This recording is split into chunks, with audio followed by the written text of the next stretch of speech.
All right, so we are still doing systems of equations. We've already done two methods, by graphing and by substitution. We're saving the easiest for last. This is the elimination method, my favorite. So elimination method is just another method to solve systems by eliminating or getting rid of a variable. Okay? All right, and then again, of course, we have steps to follow. So your first step is we want to make sure the equations are lined up, and I always put them in standard form to line them up. So remember, standard form is ax plus by equals c form. And then step 2 is that we are going to add or subtract the equations to eliminate the common variable with common coefficients. Okay. Step 3 is we're going to solve for the remaining variable. And step 4 is we are going to substitute your answer into either original equation and solve for the other variable. This step is just like the last step in solving by substitution. So that's not going to be anything new there. All right, so erasing those steps, but you're keeping them in your head. So let's look at these examples. All right, now, since everything is, so step 1 is make sure everything's lined up. And I always put them in standard form. But this one is already given to me in slope-intercept form, and everything's lined up. I don't have to move them, so I'm okay with doing it like this. What we mean by eliminating is we're going to look at top to bottom.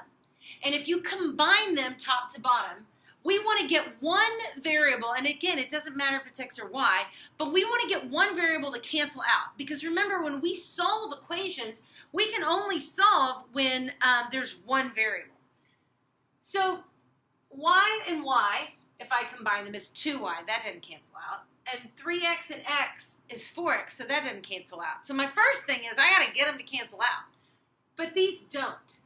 However, what cancels out with a positive one? A negative one. So what I can do is I can change this to a negative y. But here's the deal. When you manipulate an equation, you got to manipulate everything. So that's the same thing as multiplying everything by a negative 1. So I'm going to keep, and it doesn't matter which one I do. You're in charge of what you want to do. These are just the rules for algebra. So I'm going to keep my first one, y equals 3x plus 4. And I'm going to manipulate this bottom one by multiplying everything by a negative. So now I get negative y equals negative x plus 2 once I distribute. Negative y, negative x, positive 2. Now when I read them top down, my y's cancel out to give me 0. 3x minus x is 2x, and 4 plus 2 is 6. Now I'm able to solve this equation. Now I can get x by itself, and it's no big deal. So I subtract 6 on both sides. I get negative 6 equals 2x. Divide by 2. X equals negative 3. So now I have negative 3, and how do I solve for that y? Same way we did on substitution. You can take either one of these equations. I'll take that one, y equals 3x plus 4.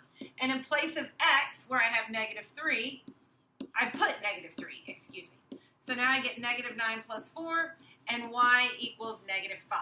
So, and of course, you could always check your answer, and you should always check your answer.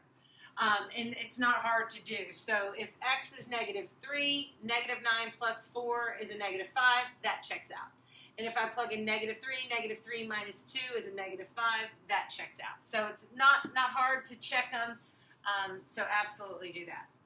All right, let's jump down to number 3. If I read top to, so now it's in standard form, and I kind of like doing elimination in standard form. You got your x's, your y's, and your constant terms. So that's the first step, make sure everything's lined up. And again, I have the same problem. If I go 3x and 3x, that's 6x, that's not going to cancel. Negative 10 and negative 9 is negative 19. That's not going to cancel. So common coefficient, if that's positive, I can make that one negative. So I'm going to keep my original, 3x minus 10y equals 14. And I'm going to multiply everything by negative on that bottom. So when I distribute that negative, I get negative 3x plus 9y equals negative 15. Now when I read them top down, my x's cancel out. I get negative y equals negative 1. And I multiply everything by negative here, and I get y equals 1. So now I have y equals 1, and how do I solve for that x? Well, you take your original 3x,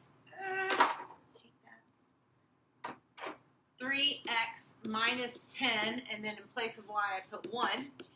So now I get 3x minus 10 equals 14. Add 10 on both sides. 3x equals 24. X then equals 8.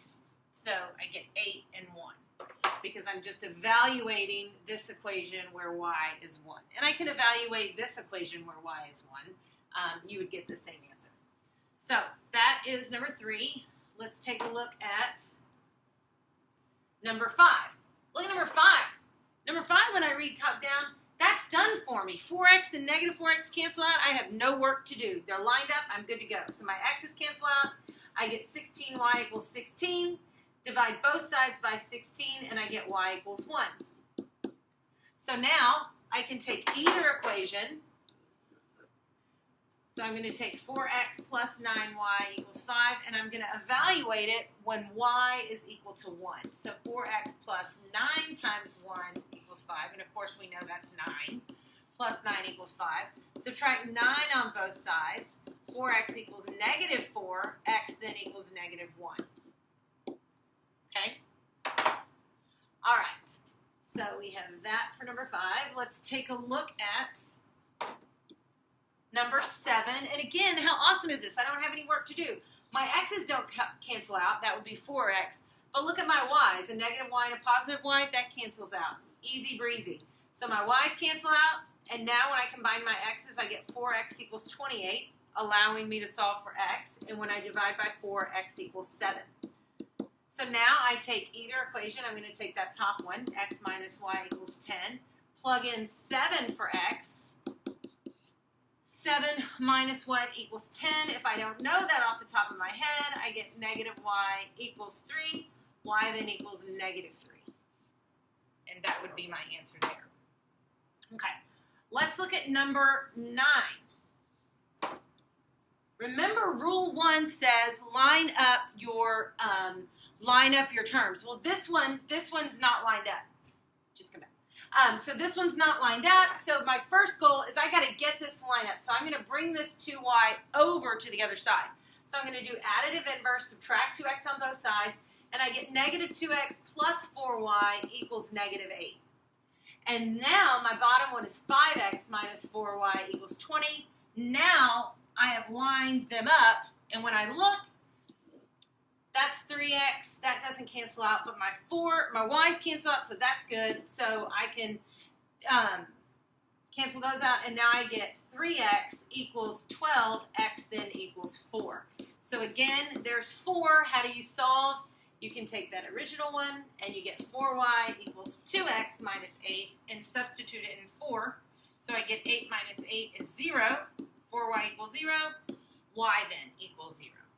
So hopefully you understand elimination. It's my favorite. If you struggle, I suggest you go back and look at those steps when you do your homework. Slow down the video, walk through step by step. And if that doesn't work, come and see me. Good luck.